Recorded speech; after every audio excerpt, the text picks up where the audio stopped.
Yo, les gens me croiraient-vous si je vous disais que j'ai découvert le One Piece? Enfin, pour être même plus précis, j'ai même trouvé mieux que le One Piece. Bon, en gros, cette vidéo, elle n'était pas du tout prévue, même si je vous avoue que les trois quarts des youtubeurs qui vous disent la vidéo, elle n'était pas prévue, en fait, la vidéo, elle était prévue depuis limite 3 mois. Et là, pour le coup, moi, c'est pas un mensonge.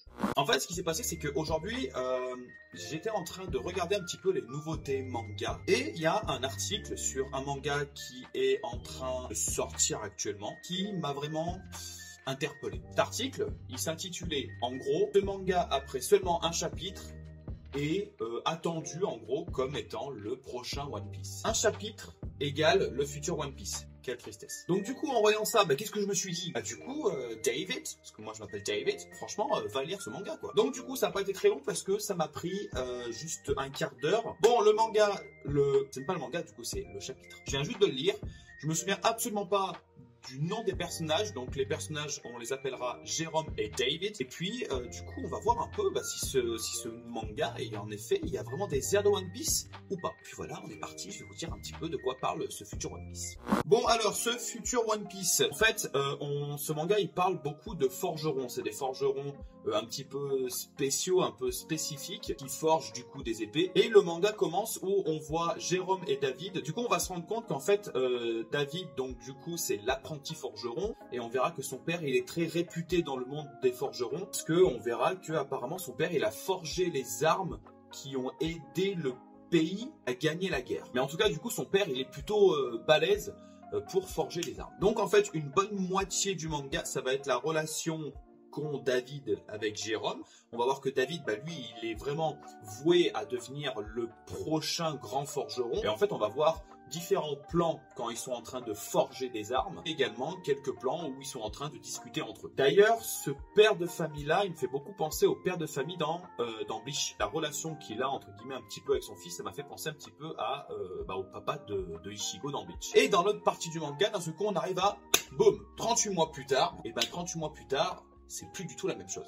David, qu'est-ce qui lui est arrivé déjà? Il a pris une grosse balafre ici. On sait pourquoi, on ne sait pas encore pourquoi David il est comme ça. On va voir que David il arrive en ville avec un autre gars qui s'appelle Guillaume. J'ai vraiment oublié, je crois qu'il s'appelle Kiba en vrai. Donc David et Kiba ils arrivent dans une ville et ils sont à la recherche d'un groupe qui s'appelle les Kuru. Les Kuru apparemment c'est un groupe de mafia qui extorque de l'argent au peuple, et ils sont quand même pas très cool. Genre ils tuent des gens, ils pendent des gens, pas très cool. Et David il va arriver, il va dire moi du coup je veux trouver les Kuru parce que je veux leur péter la gueule. Apparemment il veut leur péter la gueule parce que tout ça est lié avec son père. Son père, est-ce qu'il est mort? On n'en sait rien, moi je pense qu'il est mort, puisque à un moment Kiba, donc le Guillaume, il va dire l'arme que David il possède, son père, il l'a créé au péril de sa vie. Il l'a forgé au péril de sa vie. Donc on peut penser que son père, du coup, il est mort. Et on peut penser également que son père, il est mort. L'association de mafieuses, là, elle est liée, entre guillemets, à sa mort. Donc du coup, David, il va arriver, il va slicer tout le monde. On va voir que du coup, son épée, elle est forgée avec de la magie à l'intérieur. Son épée, elle est hyper stylée. Ses attaques, du coup, il fait des attaques un peu bizarres avec des poissons. Mais c'est quand même vachement stylé. David, il tranche tout le monde. C'est la fin de ce chapitre. Vous vous dites, ouais, il a fait vraiment un grosso modo, en gros, entre guillemets, de ce chapitre, mais en soi, non, parce que j'ai raconté exactement tout ce qui se passe dans ce chapitre.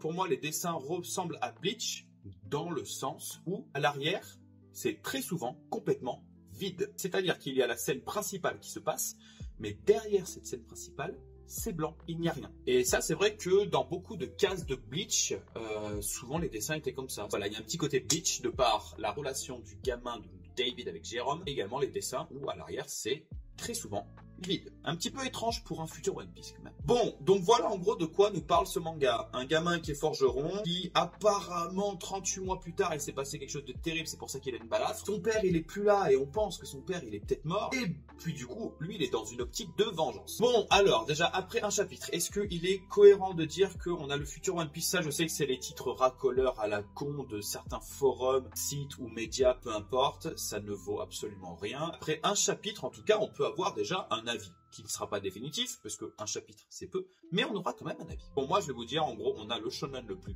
classique qui puisse être. Un gamin, sa famille, elle se fait buter, on vit dans un monde un petit peu fantastique où on peut mettre de la magie à l'intérieur de ses armes. Le gamin, son père s'étant fait buter, il veut retrouver l'association qui a tué son père, et du coup, il veut retrouver ses malfaiteurs pour se venger. Quel est mon avis sur ce premier chapitre? C'est bien, mais en fait c'est on ne peut plus classique. J'ai eu l'impression de lire un shonen comme je pourrais en lire probablement des milliers. Est-ce que les personnages sont intéressants? On n'en sait rien parce qu'on ne sait absolument rien sur les personnages. Donc attention, c'est qu'un chapitre.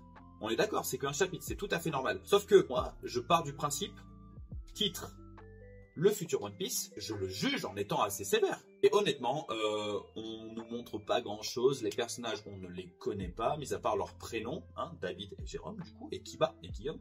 Donc en fait, c'est un shonen classique parmi tant d'autres shonen. Est-ce qu'il se distingue par les personnages? Non. Est-ce qu'il se distingue par les dessins? Absolument pas non plus. Ce manga, il tire son épingle du jeu dans absolument aucun domaine. Donc pourquoi est-ce qu'on parle de ce manga? J'en sais rien. J'ai vu vite fait que le mangaka, il était pas si connu que ça. Il a fait beaucoup de one-shot. Conclusion, c'est des très courts, mais en même temps, comme je vous ai dit, il y a absolument rien à dire parce que dans un chapitre, on ne connaît rien du manga. Voilà, petite vidéo très courte, mais moi j'ai du mal à comprendre ces trucs-là. Est-ce que ce manga, du coup, il a cartonné au Japon? Enfin, le premier chapitre a cartonné au Japon, et donc du coup, les gens, ils étaient là en mode putain, vas-y, j'ai un début d'érection parce que les Japonais, ils ont kiffé, donc du coup, moi, je dois aller lire aussi. Et moi, je trouve que y a pas grand-chose qui tire son épingle du jeu dans ce manga, en tout cas dans le premier chapitre. Ce manga, c'est Future One Piece? Et ben, franchement, non. Je me répète, on a un bon manga qui est un shonen, qui sera peut-être, ou peut-être pas, un bon manga. Donc voilà amigos, moi je vous invite à lire du coup ce manga sur Mangascan par exemple, c'est gratuit. Lisez-le, puis mettez un commentaire pour me dire un petit peu ce que vous en avez pensé. Je vous remercie d'avoir regardé cette vidéo, n'hésitez pas à me suivre sur les réseaux sociaux, sur Instagram. Bientôt il y aura une vidéo plutôt cool, vous allez voir, puis il y aura un petit concours également pour gagner 100 € de manga. Donc ça c'est plutôt pas mal. Et si t'es pas abonné à la chaîne, écoute, je t'invite à t'abonner, ça me fait plaisir. Et surtout, c'est gratuit quoi. Tchuss!